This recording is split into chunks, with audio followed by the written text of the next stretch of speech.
ګرانو ملګرو، نن د داسې پاکستاني خبریال کیسه درته کوم چې کابل ته راغلی او د پخواني پاچا او ملت بابا محمد ظاهر شاه تر دوه پوړیز کتابتون ځان رسولی، هره ورځ په ساعتونو پکې تیر کړي او داسې مهم اسناد هم له ځان سره وړي چې له هند نه افغان سفیر راستولی و کابل ته څو کلونو کې، او پې لیکلي چې ډیلی کابل اسلام آباد. دغه خبریال زاهد علي خان وایي چې ما دا اسناد په دغه پلاوي کې یو کس ته ورکړه. دا 30 کسیز پلاوی و چې د ایسای مشران هم پکې وو او پوځي او ولسي چارواکي هم پکې وو. نو اصل دې ته راځو چې کیسه په څه شامله ده. دا پاکستانی خبریال زاهد علي خان کراچۍ پوهنتون د یو مهم چارواکي په سپارښتنه په 1993 کال کې له د قاضي حسین احمد په مشرۍ و پلاوي سره کابل ته راځي. دا پلاوی چې د فروری کې را روانیږي او ټول پکې تر 150 کسان وي چې 20 ورځې کابل کې پاتې کیږي.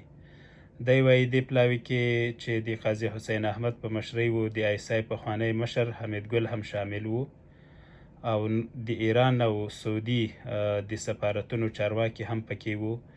دوی هڅه کوله چې د ګلبدین او رباني ترمنځ سوله وکړي. دوی دا د دلته کابل ته را رسېدلي دي او هوایي ډګر کې کوڅوي دي، چارواکي ورته ولاړ دي هرکلي ته.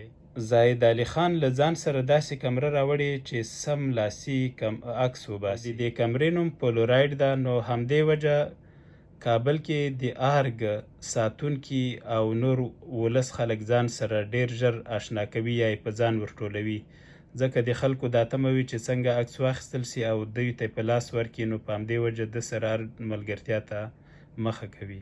زاهد علي خان دا کمال کوي چې د ارګ کوم ساتونکي دي د هغو عکسونه اخلي او په همدې وجه دی د دوی سره ملګری کیږي. په عکسونو کې هم وینئ چې زاهد علي خان دا او د ارګ ساتونکي دي.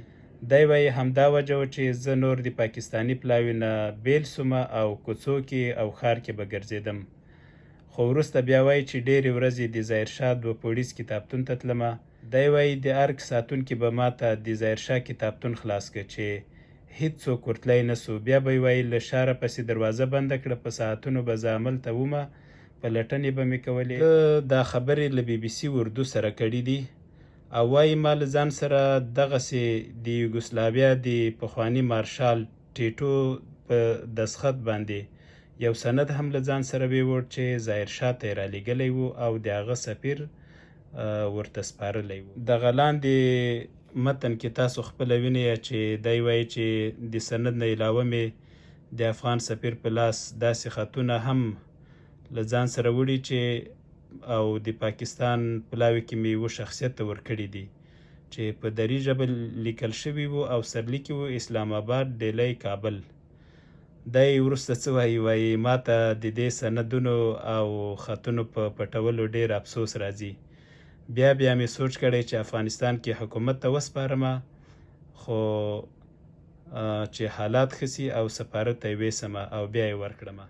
زاهد علي دا هم وایي چې د ظاهرشاه خوب ځای ته به هم تلو.